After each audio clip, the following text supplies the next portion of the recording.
It's the Daily Talk Show, episode 590. What's happening, guys? What's going on? Welcome back, Mikey Jackett. Thank you for having me. I've got a beer in my hand. I can't clap. You don't clap much, to be honest. But I'll cheers you, Jacko. Thanks, Here we go. And then Cheers. to the soda stream. Cheers. Lovely Stomping Ground Brewing Co. Beer. It's going down nice. My lager. Jacko, are you a big water drinker? Yeah. Oh, at work I am because I've got the routine down. I've got a bottle next to me and I keep filling it. Oh, that's good. On the weekend, though, goes out the window. He actually goes against it. He hates it. So on the weekend, he hates it. Yeah. Doesn't drink It's it on the interesting. weekend. I mean, water it's such an easy thing to do, but so hard. It needs to be part of a routine, I think. Otherwise, you just forget. Um, And then you take a piss at the end of the day and you're like, fuck, that's yellow. It's like butter. Yeah.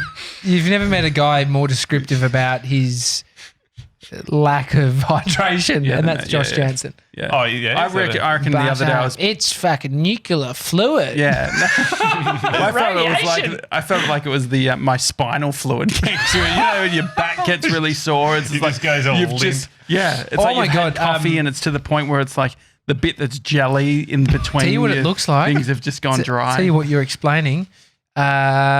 Epidural. So I've had an epidural. Have you seen the liquid? No, I didn't, because it's a big fucking needle. And they've got so me, you're talking from experience. I'm talking from watching someone have it. The liquid is like the thing you're describing in a bag, and it drips down. Did you not remember? Did Claire have an epidural? No. She didn't have one. No. Hero. My wife did, so... Yeah, right. So Yeah, So she it's had in one. a bag, so it feeds it like in through a drip. I thought it was an injection. It's a bag of liquid dropping down, and it's got you're basically on your tummy or on your side, and they've fed this thing into your spine, Spinal into tap. the area. Yeah, My and then guess is it would be- drops down and pushes the liquid into your wherever. I think it'd be different for different... Non-pregnant guy? Yeah, so I think that for me, I'm not like going through a birth. So maybe it's So less. it was just like, just straight away, they put it in. injection. Yeah. Where Yeah. did you have it? Where or when? No, where did they put it? They put it in my back. Yeah, spine. And so I had It was two herniated specifically discs. wanted to know exact Spinal. No, I didn't know. L5. I don't know. That's what it sounded like. But no, they went to a sports doctor. He was sort of saying, I don't think, like, before I had the MRI, I think he was a little bit skeptical. Yeah. He's like, you should be okay. Just go to get this MRI done, blah, blah, blah. This is a guy who was like very laissez-faire about the whole thing. Then I came back and he was like, yeah, that's fucked up. And he's like, 80% chance you'll need surgery within the next 3 months. Oh, shit. And so they gave me the epidural, and then I was like, I lost like 15 kilos because I'm like, I'd much prefer, before doing any of the surgery, how about I actually just be a healthy weight? Yeah. You were scared. So I So did that. when you had the Right, epidural, did you lose feeling from your legs down or from your... No, Yeah. no, it's a fair question. No, but no, they. So it's a, obviously just a lower dose. well, it's a cortisone like injection, Different. cortisol, but it's still called an epidural. What Oh, is really? an epidural, Sebs? I think an epidural is an injection into the spine. I thought epidural was a substance that is Nah. like a No, an epidural is a spinal procedure that delivers anaesthetic or pain-killing drugs to nerves that convey pain. what were they putting into Yeah. Amy's back? And so that's what happened. So it'd be a Liquid. painkiller type of thing. And for me, it's like a what happens if you take a Voltaren? What's that? Like Anti-inflammatory. Yeah, it's like an Yeah, yeah, yeah. anti-inflammatory thing that works over time. You can get them for tennis elbows, is in like not epidurals, but get what you're talking about, cortisone injections. Used to have Osgood Schlatter as a kid, Michael. Yeah. In the Fun medical fact. in the knees. Yeah. Yeah, which I don't know. I mean, I don't know how much it was sort of that's what it was called, but I don't know how much it was like affecting me. It's a big thing. What does it do? Is it a to big you? thing? It's a big thing. Durham, Yeah. McInnes from Core Advantage, if you have Osgood Schlatter and you need help, he has an online program. Oh, all We right. put it in the link show notes. You can pay for it. He's basically helps people get out of it and start reforming. Yeah, see, I didn't go to that level. I just like it's No, almost Durham like didn't have the program online. Yeah, then. yeah. He's the only Yeah. guy in the world that Won't knows help this. him. it's almost his like passive income. I just stopped talking about it and it just kind of went away. Yeah, that is. A bit like JJ's hemorrhoids. It sounds like I've got hemorrhoids. I don't. I know. You do. Yeah, I mean, it's an interesting point, the whole like just forget about it or fix. That's how I've treated my ankle Yeah. because I rolled my ankle walking down the But, stairs. I mean, the other it's a day. good approach if it wasn't ever that bad and it was healing itself as you go. The problem with Osgood Schlatter is it can be really bad. What is Osgood Schlatter? Can you look up? it's Can fun you to find say. Durham's online But how would you program? describe it, Yeah, Mike? I've got You it. had it, or still potentially have it, but you're just ignoring it. No, it was like in the front of your knee. It was just like a discomfort, and it had a bit of a bulge, like or something like that. Oh, I yeah. remember your bulge. Yeah. I remember. mate. I touched it. Yeah, mate. No, I remember feeling your knees. It's not as bad. I remember it when we were kids. It was like your knees looking funny, bro. My friend Yeah. Lachlan had that. Funny looking knees. He had oscillus, like he had Osgood Schlatter. he had the ball, like a little bone sort of sticking Yeah. out type of thing. Weird, Mr. Sevs. Yeah, Did you find? I found his course, The Secret to Curing Osgood Schlatter Disease, Pain Elimination. And what is it? Program. What is the disease? It's the common cause of knee pain in growing adolescents. Oh, it's growing an- pains. It's an inflammation of the area just below the knee where the tendon from the kneecap attaches to the shin bone. Oof. Yeah. Do you remember growing pains? Do you remember waking up like with Nah. furious pain I never throughout had your bones and your legs? Did you have that? I don't really remember them. It's top of mind because I just watched Pete Shepherd's TED Talk. Oh yeah, Growing he pains. talks, he talks about He it. talks a lot about that. Yeah. Growing pains. And he does a bit of a fucking dance. You see that? 2-step. He does the 2-step. We said we're with Harry, Happy Harry, the next day, and a guy who was high on drugs was in front of us going, "Ugh," and then he said, he's doing Pete's 2-step," which was actually quite topical. Fuck, that's funny. So we'll put that in the show notes. Durham's. Yeah. Done. Just if you're a young adolescent battling Osgood Schlatter. Schlatter. Is it Schlatter or Schlatters? I like Schlatter. It sounds It better. says Osgood Schlatter Disease. Schlatter. Schlatter is if you've got two, Yeah. plural. Yeah. Jacko, you wanted to catch up with us. We said, yeah, that'd be great. And then you got here and we said, let's do a podcast and talk about it on the podcast, whatever you wanted to talk about. So what do you want to talk about? Guys, You know what I I'm mean? in financial trouble. He actually said the opposit. He said some I've got stocks too that he much money. has I've got are going pretty hemorrhoids. well. Yeah, exactly. Yeah. I know Josh was dealing with 10 mil hemorrhoids. No, he's telling me some stocks he's got that have done well. And then I told him about What how sort of stocks? just a stock, you don't have to say if you don't want to. What is the Afterpay? stock? Afterpay. He invested early days of Afterpay. Yeah, I've invested in Afterpay too. As in, like, the joke is that you just bought stuff on Afterpay. Oh, right. Yeah. I Well, haven't actually. Ever. yeah. But then I told him about how our friend, he's your friend too, Conspiracy Jimmy bought 5 chairs online, computer chairs, for 1 Bitcoin. Those Bitcoins were worth 18 grand at one point. So he paid 18 grand for 5 computer chairs, bro. It's so far down, like Bitcoin now. But anyway, I mean, they're still probably worth, what, Seven? 7 grand? I was going to say 3.5. They went, but, they went low. but that- 12,000. 12,000. Fuck, they're back up. AUD, He's yeah. got $12,000 chairs. I was thinking of there's no currency that would have been 3.5. Anyway, yeah, what have you been thinking about? What's going on? Oh, starting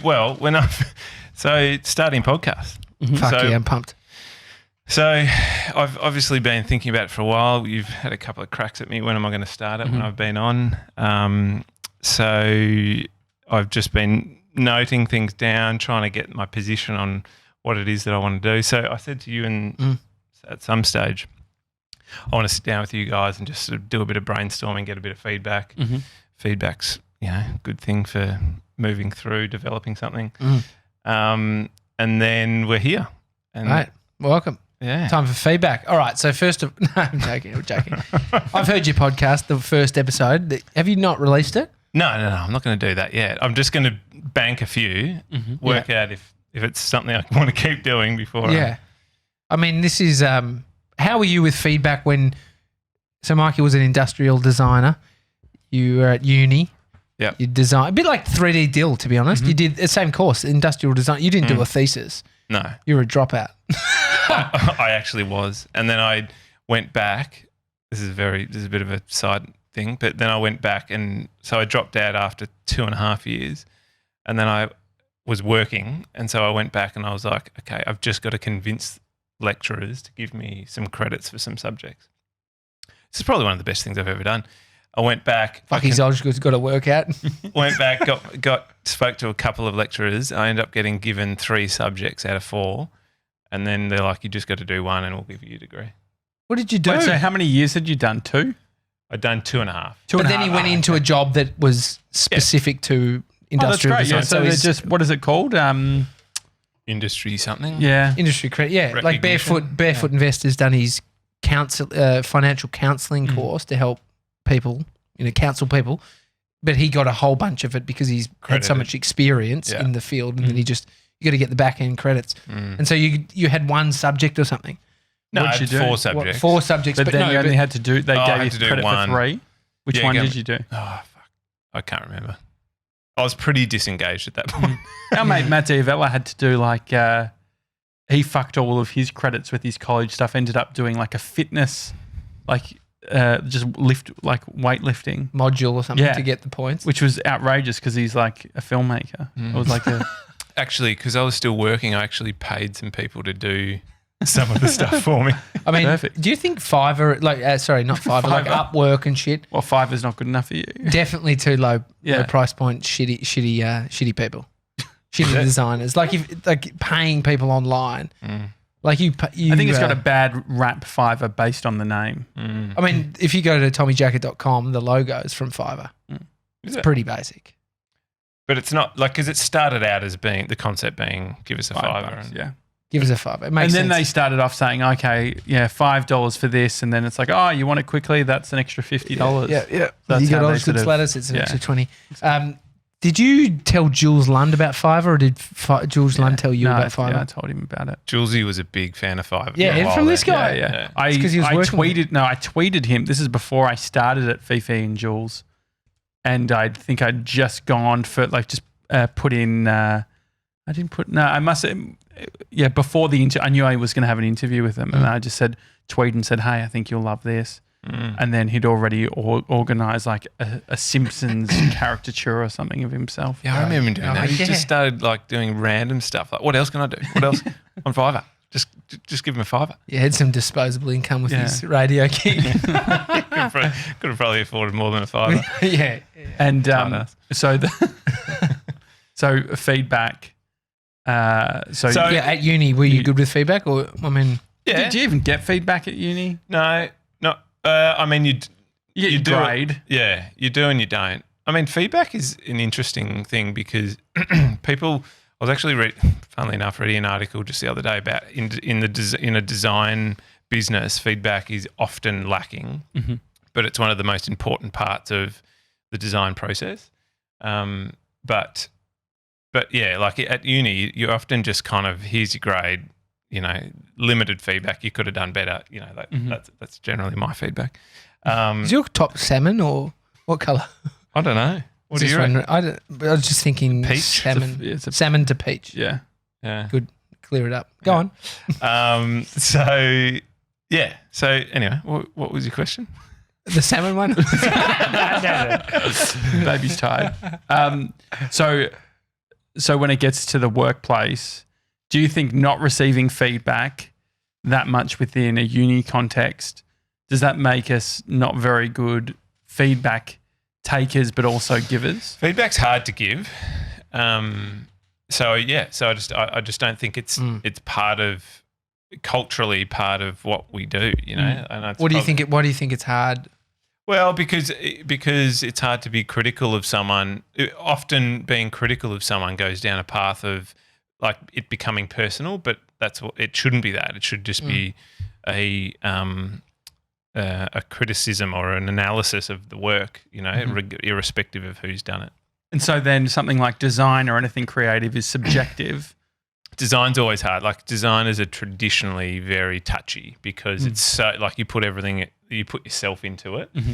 Anything creative, like you guys would know, like anything creative, you put a lot of yourself, into it. And so when someone gives you feedback or criticizes it, it can be a bit hard to take. Like I've spent years managing designers in terms of like knowing how to give feedback and how not to give feedback. And so how do you give feedback then? having an understanding of their process, of how they've gotten to that outcome is really important. And people who don't have an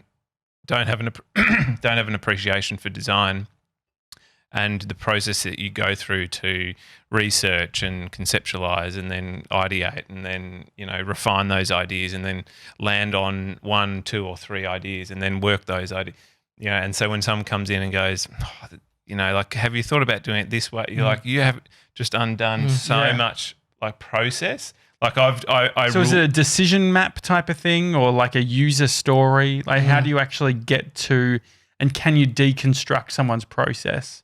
Like from a design perspective, say if you're like building the helmet, for instance, as an example, you've got, it needs to be functional in regards to it needs to protect for like impact. Oh, no, they just went for looks. Who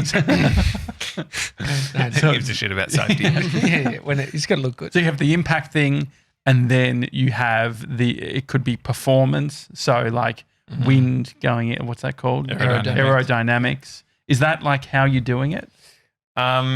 So, I mean, that's going back a number of years, but the helmet design stuff, that's like Johnny, who is the first person that I had on that I did the potty with here. He through working for him, I built up a good sort of, because he's very creative. He's always got an opinion. He's very intuitive. So he would often, I'd be sitting there literally carving this helmet out of clay. And I'd spend a day on this fucking tiny little detail, and he'd sort of come in and just naturally love what was going on and just want to get involved. He's like the most enthusiastic person you'll meet. And so he would sit down and then he'd start having a little fucking play around with it, and you'd be sitting there going, okay, no, this is fine. And you can't undo clay. No, it's not duplicating a sequence in Premiere Pro. Yeah. Why clay? It fucking sounds like the medieval times. Why not CAD? Or do people still use clay?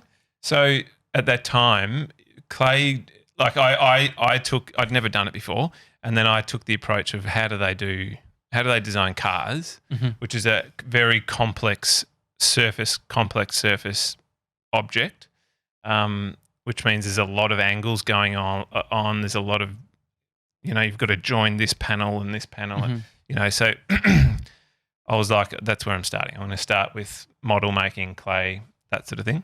Did you do the helmet to scale? Yeah. So I they don't do cars to scale though, obviously. Yeah. They do clay cars. Yeah. Cool. Really? Yeah, of course they do. How heavy is that? Look, of course they do. I'm sorry. Jeez, I'm fucking stupid sometimes. Can we just quickly... The whole car made out of clay. Yeah. That's cool. Hollow, obviously. Yeah. Cool fact. Can we just drop in one cool fact that we heard this week about the machines that bore tunnels for train systems or new underground tunnels for cars? They can't get the fucker out. They spend millions of dollars on the piece of machinery. They send it down and press it, and it goes.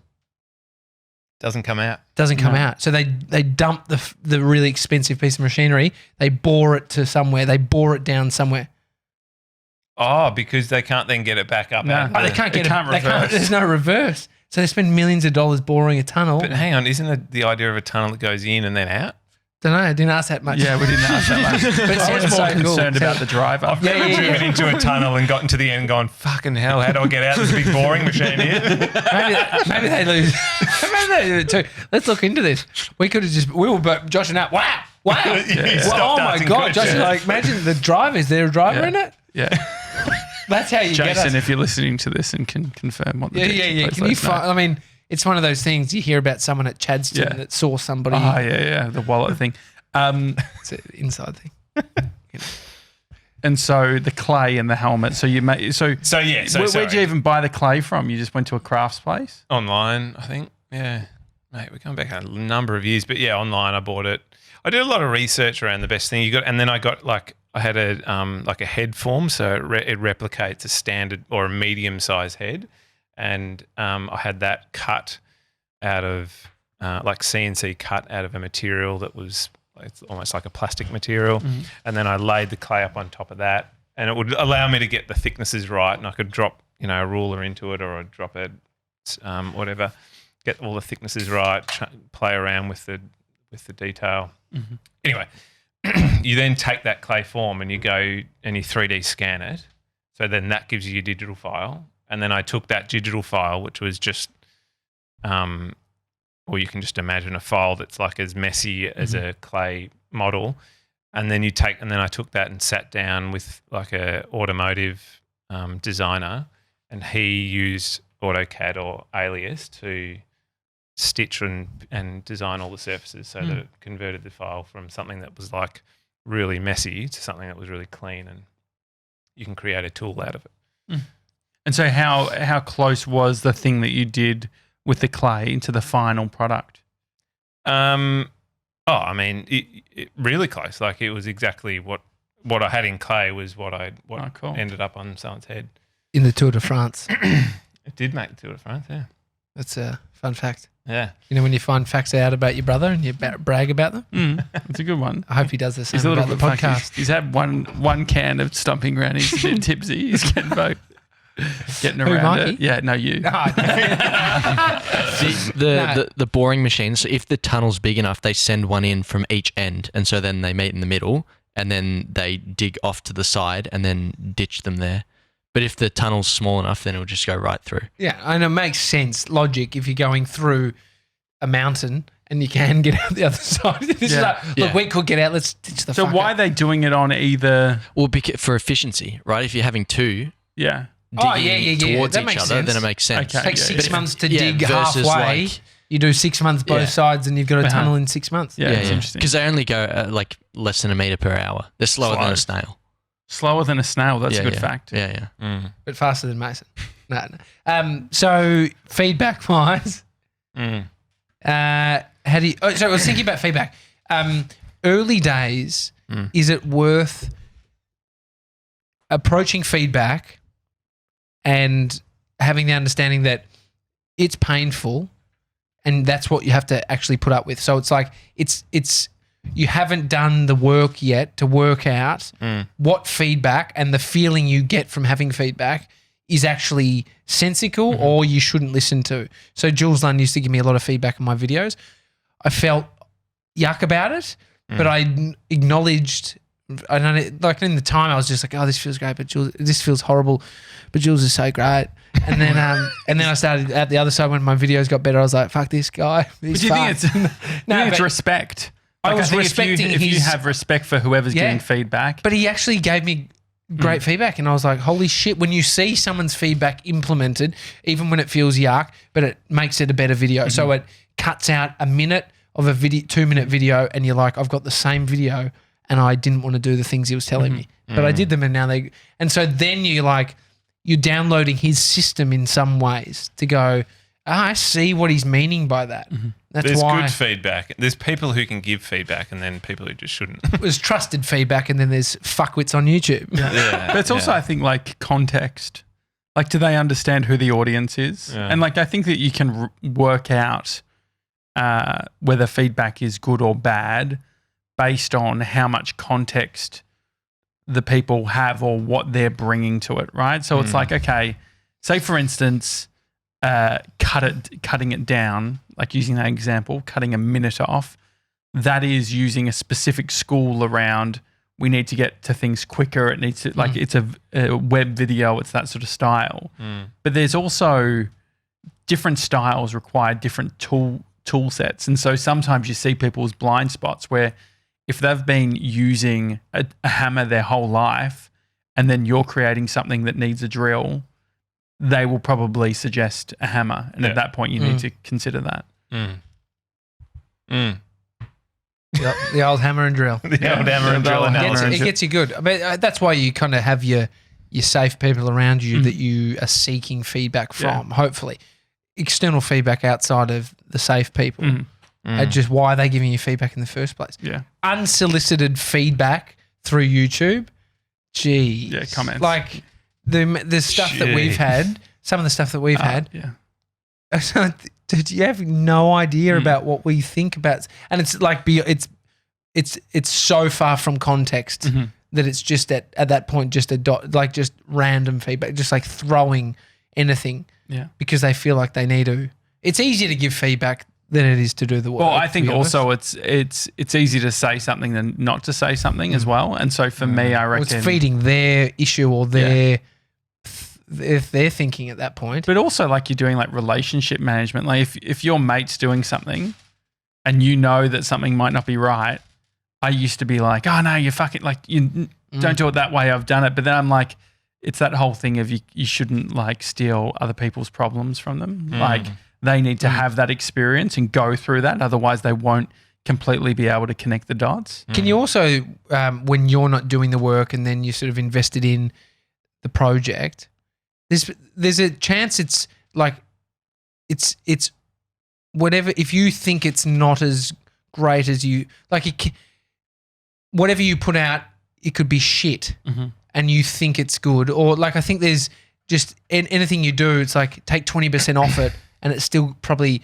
of a okay standard. So then like your internal standard about the thing you're doing is actually way out of whack. Like because there is people that will love it and the opposite. And so if you end up in the middle, it's like it's I think I mean that's why Seth Godin is just like ship. And so why aren't you shipping? Yeah, so what's So getting it out. So to tie back to like the podcast thing. So it's not so much feedback. What I was actually wanting to do with you guys was sort of sit down and workshop where this is coming from, because I suppose the biggest challenge for me is if I go into this and I don't have a good foundation of what am I doing by hosting this environment, there is a chance that it will kind of just fizz out and you won't really have an outcome, because mine is quite tied to, so it's called None of My Business. So it's a play on, it's a business podcast about people. And I suppose what I've been working on just internally over the last couple of months is what is it that I'm actually doing here? Like what do I want out of people? Because, I've asked a few people, which I'm going to do one next week or the week after. What he's asking is get the studio time. Well, you've got the comments set up. I've got the comments. Oh, yeah. You can ask, mate. You can I don't ask. need you. I mean, we're pretty happy at the moment. No, So you got a nice light, but fine. No, So people, you ask a guest to come on and they ask you another question and then you're like, oh fuck, does it get you thinking about that from that perspective? I suppose it's like I need to make sure if I know that I'm going to host a space and host a conversation, I need to make sure that it's authentic and it's something that I find interesting. That I've got to like if the basis is like I'm interested in business in general, what is it? How far off that path do you go? Because you don't want to kind of just go in with a couple of strategies or questions and then it go, all right, well, there's nothing else to really talk about. Well, I think there is, because I mean, for now, business is so intertwined with life. What are you doing outside of business that is making you a higher performer in business? But that's its own style. So I guess like part of it's like it's the who's it for, what's it for thing. And so obviously you're looking at it from an interviewer perspective, which makes sense, which is like from a base level, you need to be interested in it. And then the secondary thing is like, okay, for the audience, who is actually going to listen? Do you have a sense? Or what the audience are going to get out of it. Like, so for me personally, it's a no-brainer. Like I want to expand my network. I enjoy conversations with people about what they're doing and how they do it. You're good at it. I like talking about that connected, all the things that are relatable to what I do and what they do, and things that aren't. On a sort of more foundational level, I'm sort of looking, sitting here and going, what's the next thing in my career or my life or whatever that I want to, maybe it's time for a pivot. I don't know. So podcasting is a platform which, is obviously very achievable these days. And is that is it the right platform, or is it, I don't know. Yeah. And I think that's like the tricky thing, especially niching. So like I think what we've created with the Daily Talk Show, we've created a platform where it's us as a brand talking about what we want to talk about, having the people we want to have on, and then almost sort of molding it in over time based on who we're picking and what we're talking about. I also think that we can over intellectualize the foundational or the structure of a creative project. So another, like, none of my business could be, 5 personal questions, maybe relating to, like, you can just look at the structure of how you lay out an episode. You can have somebody on, an old friend, Andrew Melody, that you grew up with, who's an old best, he's your best mate. He's a business person. He's in, non-for-profit sector. Like, there's so many varying things that you can have conversations about. Yeah. And so that's where I think you can. Well, that serves Mikey, I guess, which makes sense. But I think the question that you're trying to work out maybe is it's like, what is the promise that you're making to the audience? But does it have to be found in the first episode, the second episode? True.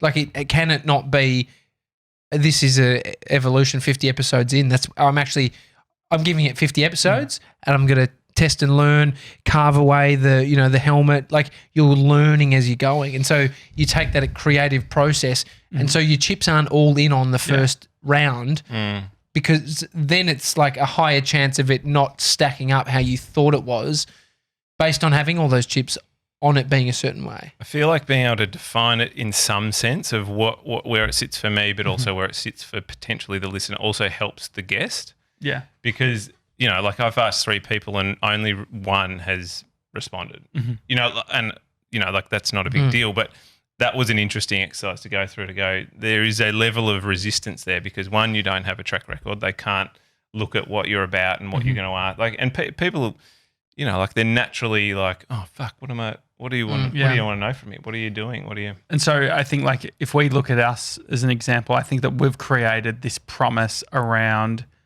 we're showing up every day, which I think is part of it. But I think that we've used everything else around the format as our promise rather than the content. But if we think about anything that we listen, that we watch, that we enjoy, they all have those promises. It's not like if you're watching an episode of your favorite TV show, it doesn't like one day be a comedy and the next be a drama. It's sort of like it has these commonalities so that people know what they're getting every time. So understand the through line or the tagline. Yeah, I think it definitely is the through line. But I think thinking about it from a promise perspective, when someone listens, so there can be a bunch of things that can change. So for instance, you look at like Casey Neistat, like the YouTuber. Think about like what his promise was. So his promise was a daily vlog in New York City. And then his audience definitely changed when he started to change those promises and say, okay, I'm going to do this type of video now or that one. And so I think early on, I don't think we did it in a massive way, but I think that for the most part, that's what people need is that specific thing where it's like just a specific format that can be repeatable over a bunch of And I know time. what you're saying, TJ, is you find that. Like you find your format. Yeah, because you're saying who is that for though? For the audience or for yourself? Josh? So I think that it's about the audience, but I also think that it's a part of reconciling as well, right? So I think that even though we didn't come to the show with some things sorted, I think that we had like a very sort of clear vision on these other elements. And so I think that potentially for us, it was very much around audience first, around like how we're building that community and audience. And like, because we didn't even have guests for the first 50, it wasn't even like a consideration around that networking stuff. And so I think that as podcasting is getting bigger and more people are doing it, it's definitely seen as an opportunity of like, as you said, growing the network, self-development, all of these things.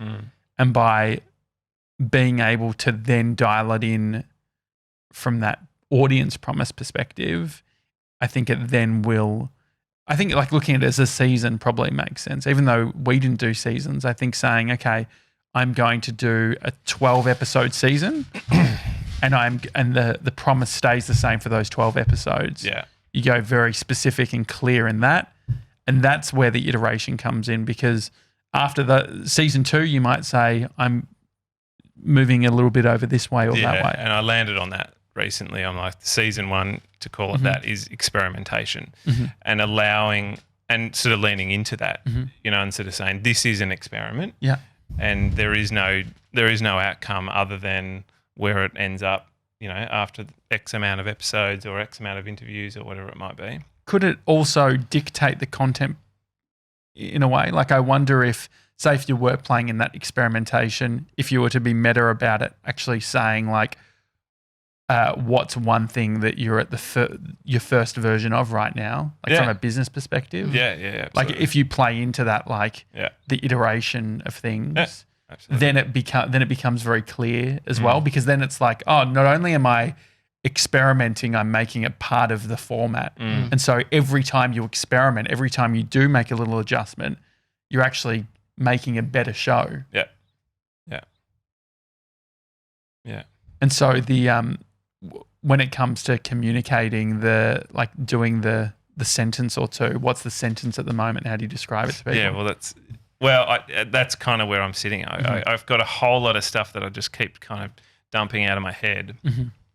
But I haven't really landed on it. And I suppose, you know, and to do that properly, we probably need to have a whole lot of stuff that I've written down in front of us. But I think your network's strong enough to get people in without having to have that sorted. But the thing is the experiment thing. Like I love that idea of the experiment is part of the theme of the show for the season. Yeah. And so I landed on that because I kept having these little barriers, like what's the intro to the show? You know, because you listen to a lot of podcasts and you're like, this is none of my business. It's a podcast about blah, blah, blah. And I couldn't get, I was like, what is it? Yeah. And so I was like, I'm just going to eliminate the need for that intro and just start talking to people. Definitely. And then I'll work out the intro later once and I'll come back and edit that in when I need to. And so that's where the experiment thing came to. I was like, what am I actually doing here? I'm like, well, I'm just genuinely experimenting with something for me that could be something for other people, which could be something for the people that I get to sit around a table and chat to. And so then I was like, well, that's got to drive, like if that's the genuine, authentic experience that I'm having, that's what's got to drive and lead the questions and lead the people that I ask to come on. And it makes a lot of sense. I think like I find point of difference like an interesting thing, like especially in this sort of market that's open and anyone can do it. It seems like that's going to become more and more of a thing. Before you start. Yeah, like have to have a point of difference. Yeah, and this is, I guess, the hard thing because it goes against some of the stuff that what we're talking about, and it's also like there is that thing of needing to ship. But I guess every year there's X amount new podcasts, which means there's X amount people being asked to be on podcasts, so people then become more skeptical. Like that's why early days blown away by the people who said yes at the time that we were at the part of our journey where we were at. And I can't hold it as they just liked us. That's why they did it. It's like there's also the reality of they probably haven't been asked a lot. We've had a bunch of first timers on this show. Yeah, maybe it's something around actually even saying, like I think part of it there's a risk in say in the experimentation thing not committing to anything from a communication perspective, and maybe that's the bit that I'm thinking about, which is like how do you just commit and say this is a show that's doing this, and then keep in mind that not that many people are going to listen to the first episode, and if the second episode that then changes to something a little bit different, I think that ultimately I know it doesn't actually like no one's going to listen. Like that's the point, and I know that for a significant amount of time. I think what I'm struggling with is if it's not solid in my mind of where I'm coming from, there is just a chance, like I said before, that it's just will fizzle out and I'll just kind of get to this point where I'm like, what am I actually doing? What am I doing here? Like So I think it's trying to Mid take. convo. Yeah, exactly. Yeah, Yeah, you're like- man, you just turn the record button off. Yeah, I think we're done. Yeah. I just put my headphones on. They copy you just like. Yeah, so what do you like? Yeah, it's interesting. Like, how do you? Because I understand that with different parts of my life. This one's, I've been lucky with the podcast that I've been able to work through that barrier, but for the 99% of other things, So an example of that is like, I know I work at my best when I'm genuinely excited about something. And then if I'm excited about something, like everything else, like doesn't matter about everything else, because I'm just curious and I want to just like keep asking questions. I want to know more and I want to get more knowledge. So if I come at it from that point, it's all good. Like there'll be I'll just keep talking, or I'll just whatever it is. I think I just need to, in my mind, and again, like I flip between going, this doesn't matter and it does matter, but is just going, where am I coming from, and what is it that I want out of this experience or this experiment? But look, I'm getting closer to that. I think it's if you could just, what would it look like if you just took action on a season, minimum viable, and you reassess? So you've already done it. How many and that's episodes have you got? No, really, you got one. But you're doing 2 in the next. Yeah. No, I'm just going to keep going. Like it was a good one. Like you should put it out because it was good. Yeah, but So what's the risk in putting it out now is that there is no risk. The risk in putting it out now is there will just be a long time between that one and the next one, but potentially not. But yeah, there's no reason why I'm not putting it out. I listened to back to most of it, and I was like, yeah, that was fine. I think what it actually identified is that I can go down a number of paths, and I just had a few questions that I kind of, had on my phone, and I asked Johnny about, and it was fine. But it probably highlighted, what am I actually doing? Like, what is it? Because I deviated from, I came up with it like the concept of none of my business. I enjoy conversation about business and with people, that what they're doing and all that sort of stuff. Then I sort of deviated and I said, well, it can be more than that, like you were saying before. Like, it can be business and life are very integrated, so it can go on a whole different tangent. But then that kind of created too much. It became too vague. And so then I came back and I said, all right, no, it does need to be, the foundation does need to be about work and work life and business, and and that'll probably underpin most of the guests that I ask on. And then finish with the fast 5 on their personal life. None of my business. What's your best investment personally? Or start with Afterpay. I think, I mean, I think the answers though. Like, I think, and so the why thing is hard though. I think that it is difficult, especially in 2020 when you can see so many people doing different things, and then you just sort of assume a narrative based on what everyone else is doing, which I think is hard. The why of why we're doing it, or what? Yeah, it's like, okay, so like if you take the networking thing, like there's a heap of ways that you can network. Yeah. You could go to a meetup once a week, or like and so I think that's the challenge as well for most people, is it's like, okay, I could actually do this a million ways and every single way would work.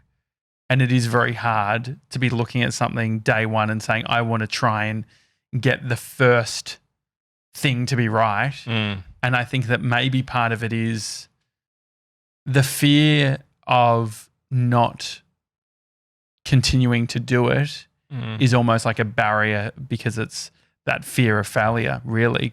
And so if we can bypass that, if we can work out, look, the reverse psychology of like, oh, maybe it won't, like, yeah, maybe this isn't forever. Maybe this is only for 4 episodes, but I need to actually like do it. Yeah, I need to try it to know. Yeah. Well, the 10-year thing for us is only really cemented itself a year and a bit in, because you then work out, fuck, we can do that. And the first it is 100 achievable. episodes, your first 100 episodes were like, oh, I might get to 100 and be done.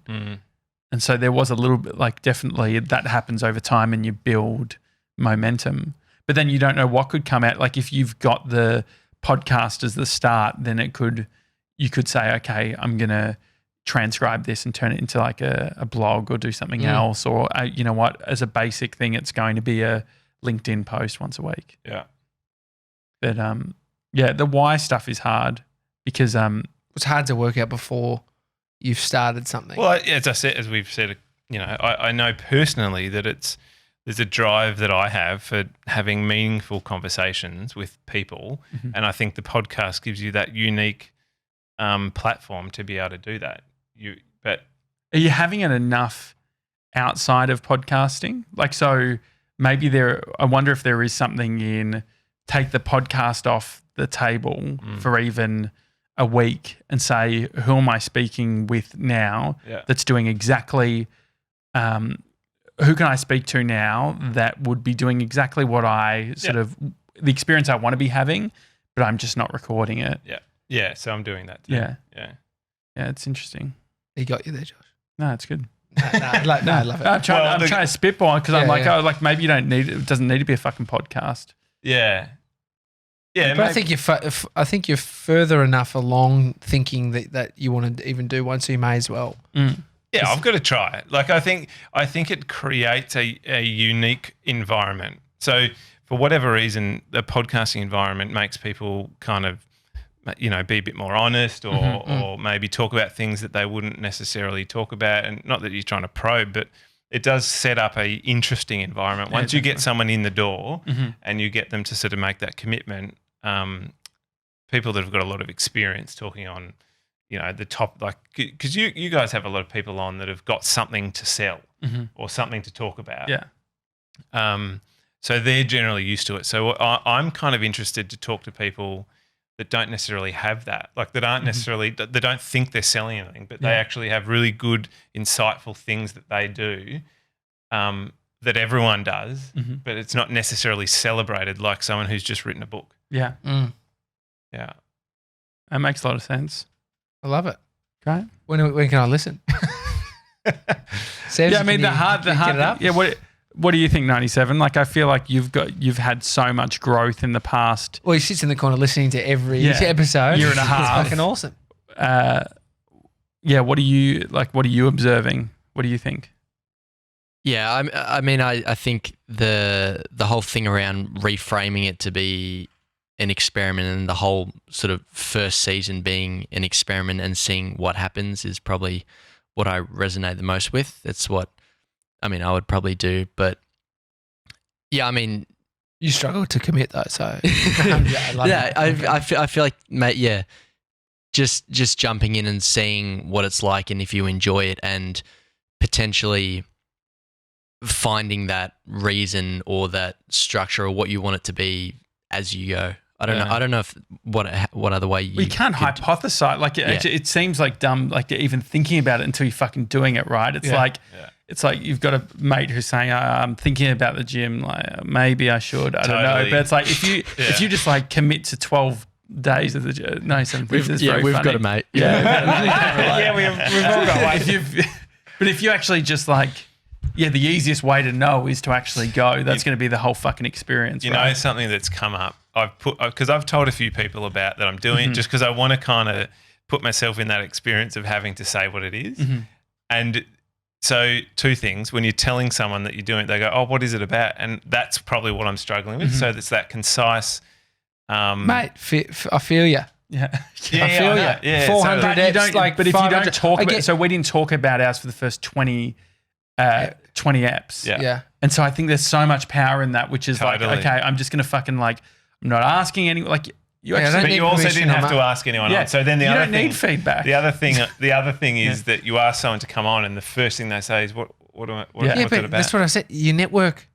We've had all your mates on. You just haven't bothered to get them on your fucking podcast. But I get that. It's the sell. So the sell is, I'm doing an experiment. Totally. And that's literally all it is. And then they can like, if you bullshit, like they can only be disappointed, and you're not necessarily, you don't know what the fucking answer is. I'm doing an experiment. You're my mate. Trust me. We're just gonna have a great conversation. Yeah. And if not, it was good to catch up. Yeah. But I also think too, to your point around like, if you've got a network, thinking about where people are judging the decision of the yes or the no.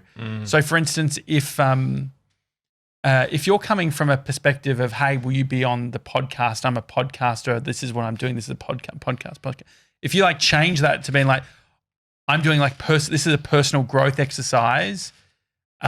Would you help with this? I'm experimenting. I'm starting with a podcast and I'm recording these episodes.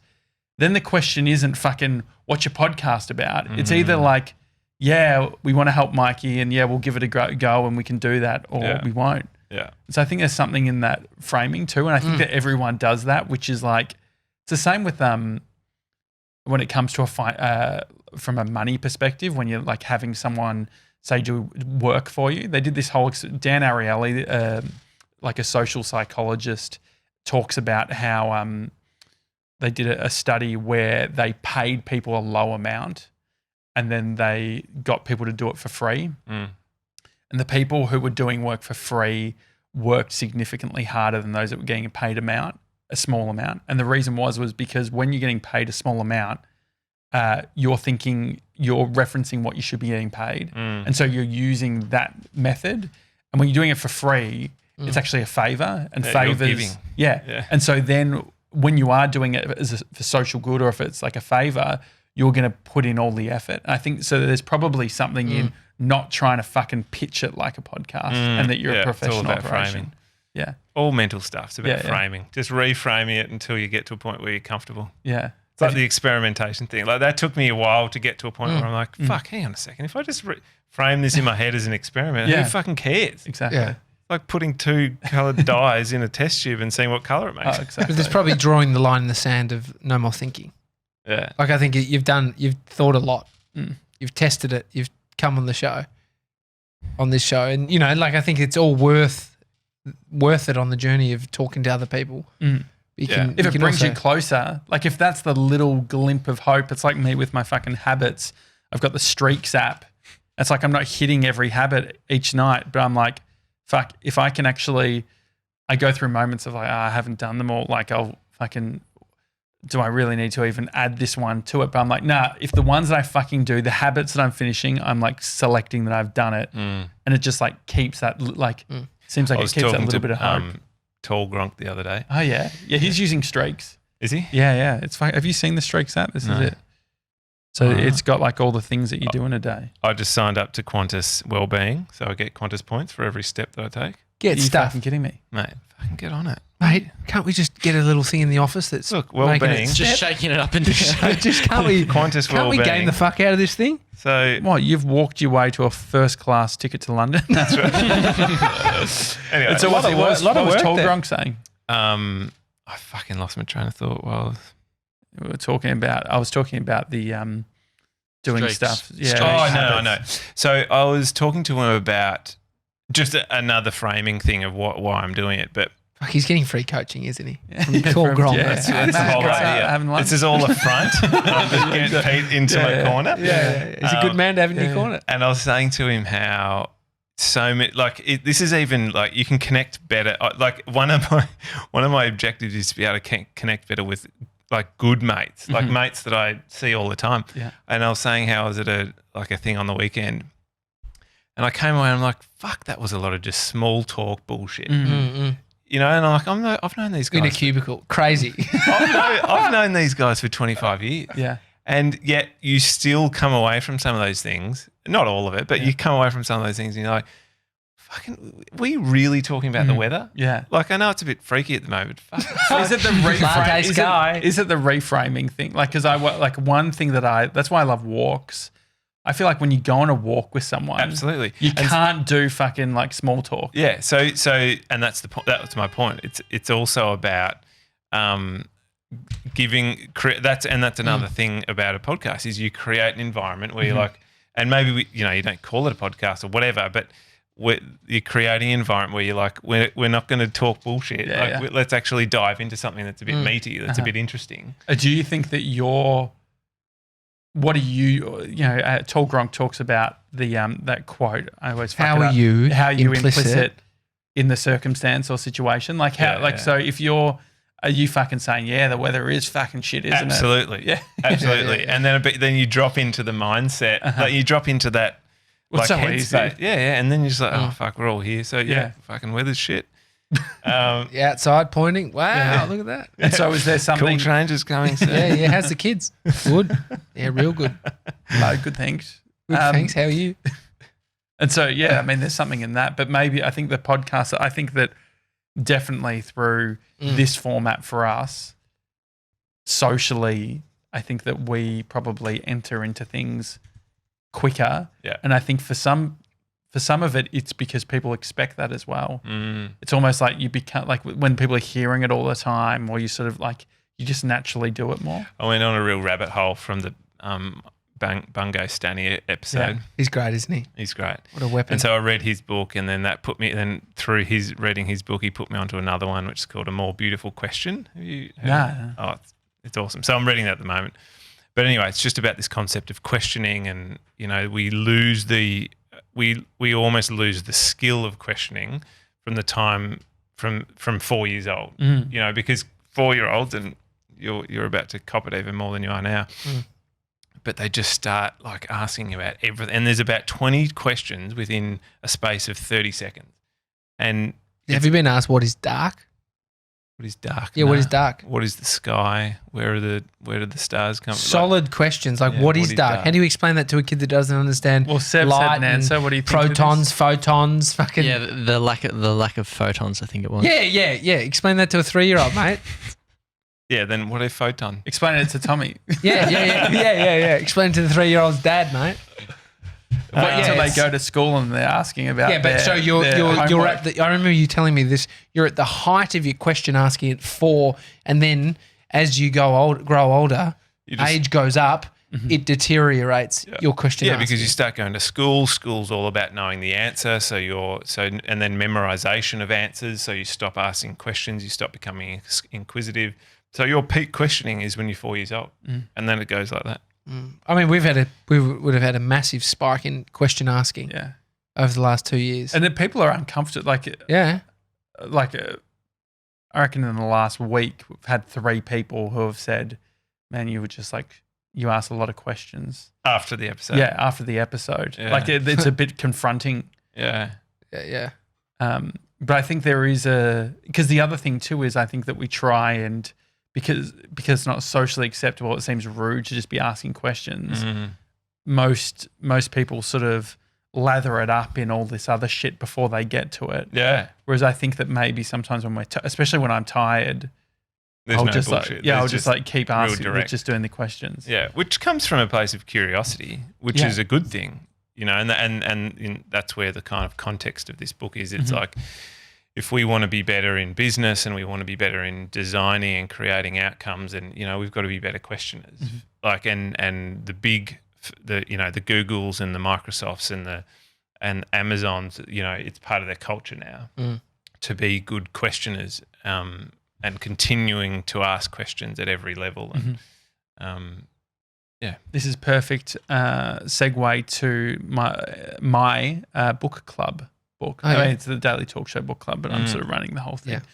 I tried to I clicked your link, but the annoying thing with Kindle is you can be signed up to Amazon.com or Amazon.com. Yeah, I've got that with Audible.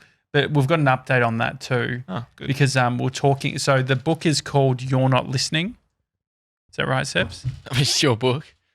You're the treasurer. Can you have a look at the details? It is, yeah. No, you're not listening. Okay, so you're just pushing back. For Yeah, this. I was.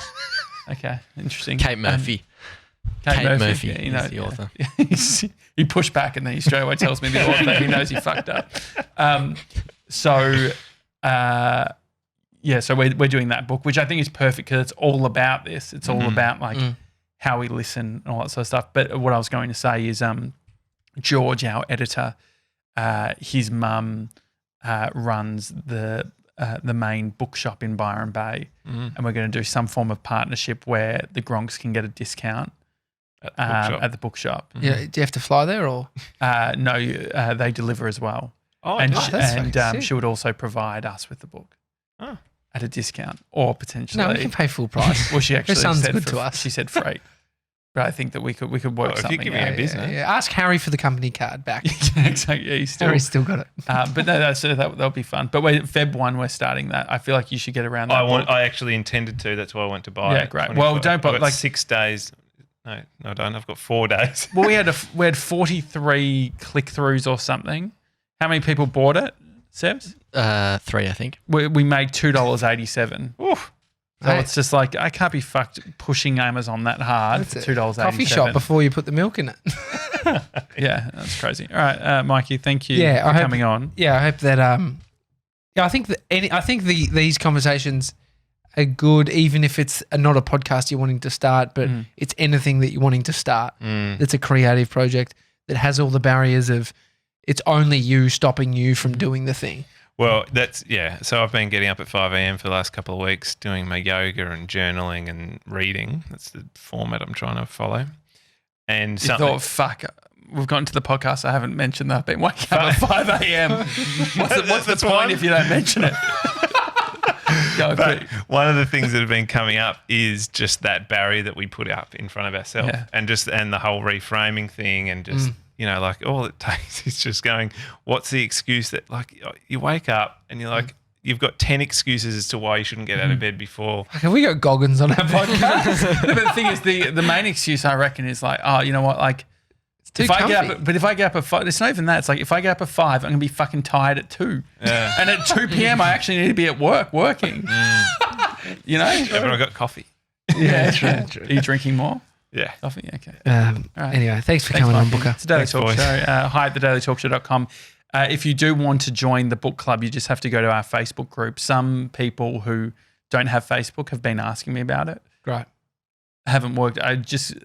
The main thing is you just got to get the book and then be ready for Feb 1. Send them the link to Do you know what George's mum's what's bookstore. George's mum's bookstore called, please? Byron Bay's bookstore. The Book Room Collective. The Book Room Collective. Mm-hmm.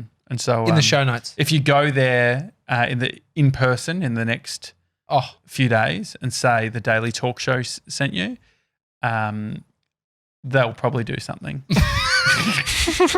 There's a coffee store at the front. Yeah. You can buy one. Yeah, exactly. All right. See you tomorrow, guys. See you guys. Hey, guys.